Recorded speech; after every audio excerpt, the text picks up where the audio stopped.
বয়সায় প্রশ্ন করে মান রব্বুকা, তোমার রব কে? সবাই খেয়াল করে শুনুন, তোমার রব কে? এই প্রশ্নটা মুমিনকে করা হয়েছিল নাকি হয় নাই? তোমার রবকে বলো। তখন সে বলে হায় হা লা আদরি, আয় হায় আমি তো জানি না, হায় হা লা আদরি আমি তো জানি না।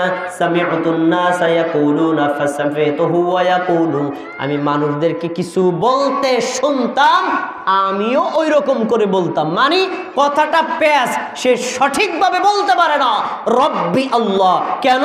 সে আল্লাহর সাথে অন্য কোনো গায়রুল্লাহর ইবাদত করছে, অথবা আল্লাহর সে বিশ্বাসই করে নাই, ইবাদতই করে নাই। এই কাফের লোকটা বলবে হায় হায় আমি তো জানি না, হায় হায় আমি তো জানি না। 2 নম্বর প্রশ্ন, আমাদিনুকা, তোমার ধর্ম কি? কেউ যদি ইসলাম ব্যতীত হিন্দু, বৌদ্ধ, খ্রিস্টান অথবা নাস্তিকতা অথবা অন্য কোনো ধর্ম গ্রহণ করে, তখন সে বলবে হায় হা লা আদরি, হায় হা লা আদরি আমি তো জানি না, আমি তো জানি না আমার ধর্মের নাম কি। সে বলতে পারবে না। এরপরে বলবে ওমান নবিয়ুকা, তোমার নবীকে? সে যদি মুহাম্মদ সাল্লাল্লাহু আলাইহি সাল্লামের তরিকা না মানে, তার সুন্নাত অনুযায়ী আমল না করে, ইবাদত যদি নবীর তরিকায় না করে, বেদাতি তরিকায় করে, সে বলবে হায় হা লা আদরি, আয় হায় আমি তো জানি না, হায় হা লা আদরি আমি তো জানি না, আমি কি বলবো? তখন ফেরেশতাদের করণীয় কি, তাদের প্রতিক্রিয়া কি? এবার একটু মনোযোগ দিয়ে শুনুন। 3টা প্রশ্নের উত্তর দিতে পেরেছে না পারে নাই? দিতে পারছে? একটা উত্তর দিতে পারে নাই। তখন ওই ফেরেশতাদের কাছে সহিহ বুখারীর হাদিস 86 নম্বর হাদিসে উল্লেখ করা হয়েছে, এই ফেরেশতারা তারা লোহার একটি হকি স্টিক নিয়ে আসবেন। খেয়াল করেন, ফায়াদরুবু বাইনা মিদরাকাতাইনি, তার 2 কাঁধের মাঝে এই লোহার হকি স্টিক নিয়ে বাড়ি দিবেন। এবার 2 কাঁধের মাঝে কি থাকে? 2 কাঁধের মাঝে কি থাকে? মাথা। 2 কাঁধের মাঝে কি? মাথা। একেবারে মাথার মগজ বরাবর মারি মারে। যখনই আঘাত করে, আঘাত খাওয়ার পরে ফায়াসিহু সাইহাতান, এত জোরে চিৎকার মারে, চিৎকার পৃথিবীতে জিন আর মানুষ ব্যতীত প্রত্যেকটা প্রাণী শুনতে পায়। বলেন নাউযুবিল্লাহ। কে পারবেন এই শাস্তি গ্রহণ করতে? কে পারবেন এই শাস্তি গ্রহণ করতে? কে পারবেন? পারবেন?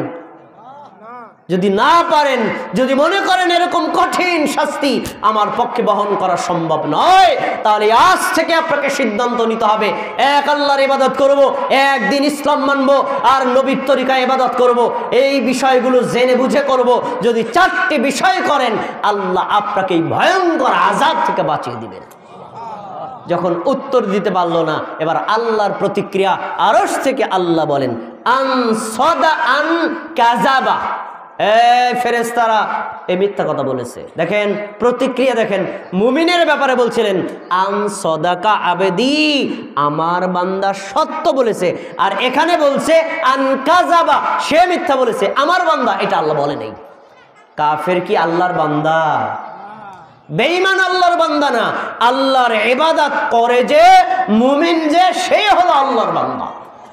সৃষ্টিগত দিক থেকে কাফের আল্লাহর বান্দা হলেও সে তো আল্লাহকে মানে নাই। তখন সে বলবে, এখন আল্লাহ বলবেন এই আমার ফেরেশতারা, তার গায়ে জাহান্নামের আগুনের পোশাক পরিয়ে দাও, তার কবরে জাহান্নামের আগুনের বিছানা বিছায় দাও, আর তার কবরের সাথে জাহান্নামের সাথে কানেকশন করে দাও। নাউযুবিল্লাহি মিন যালিক। পরের শব্দটা কি শুনবেন? পরের শব্দটা কি শুনবেন? দেখি কে পারেন এটা সহ্য করতে।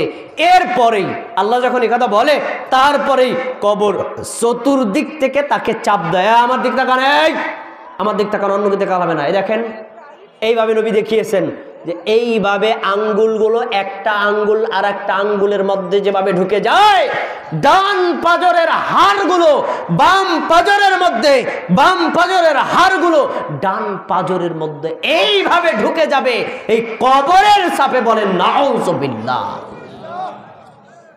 আমরা কি শাস্তি বহন করতে পারবো ভাই? পারবো? তাহলে কি এখন থেকে আমাদের সিদ্ধান্ত নেওয়ার সময় আসে নাই? আমরা এখন থেকে নিজেদের জীবনটাকে গঠন করে নিব, এখন থেকে দ্বীন ইসলামের বিধান অনুযায়ী মানবো। এটা কি আমরা মানতে রাজি আছি তো? ইনশাআল্লাহ। আরো ভয়ঙ্কর অনেক কথা আছে, আমি আলোচনাটা সংক্ষেপ করে দিছি। সব শেষ, কাফেরের আর মুমিনের দুইটা প্রতিক্রিয়া বলে আমি অন্যদিকে যাব। খেয়াল করে শুনুন। মুমিনকে আল্লাহ কি বলছিলেন? আমার বান্দা সত্য বলেছে, জান্নাতের পোশাক দাও, জান্নাতের বিছানা বিছায় দাও। আর কাফেরকে বলল ওকে জাহান্নামের পোশাক পরিয়ে দাও। যখন এই ঘোষণা আসবে তখন মুমিন বলবে আল্লাহ আকিমিস সাআ, আল্লাহ আকিমিস সাআ, কিয়ামত কায়েম করে দেন। আর জুইলা আহলি, আপনি এখনই কিয়ামত কায়েম করেন। আমি আমার পরিবারের কাছে যাব, আমার বন্ধুর কাছে যাব, আমার এলাকার কাছে যাব, আমার আত্মীয় স্বজনের কাছে যাব, যাইয়ে বলবো হে আমার আত্মীয় স্বজন ভাইরা, হে আমার বাবা, হে বোন, হে স্ত্রী, হে ভাই পুত্র, দেখেন আল্লাহ আমাকে কত নিয়ামত দিয়েছেন, সুবহানাল্লাহ। মানুষ যদি খুশি কোনো কিছু দেখে, একা একা দেখে কিন্তু মজা পায় না, আরেকজন ভাইকে দেখায়, ভাই দেখেন কত সুন্দর, এমন দেখাই না আমরা?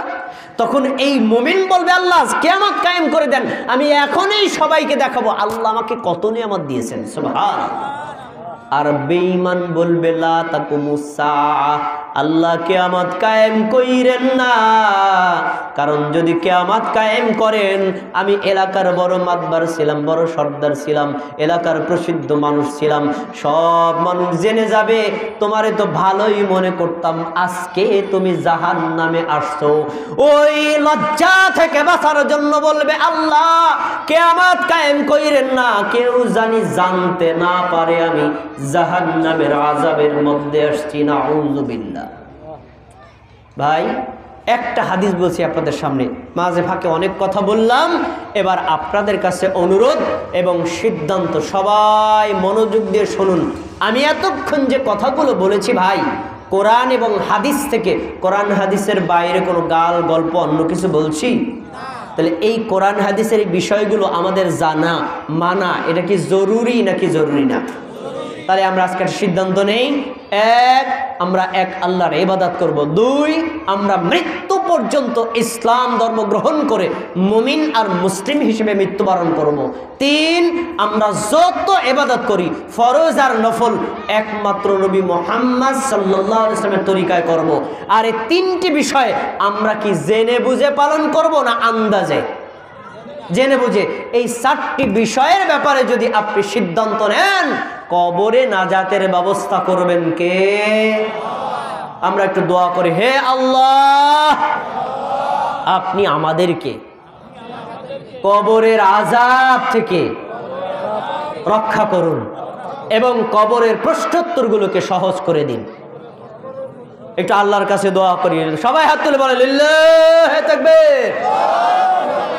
হে আল্লাহ আপনি আমাদেরকে কবরের আযাব থেকে, মিজানের আযাব থেকে, পুলসিরাতের আযাব থেকে, জাহান্নামের আযাব থেকে রক্ষা করুন এবং আমাদেরকে জান্নাতুল ফেরদাউস দান করুন, আমিন। হাত নামান।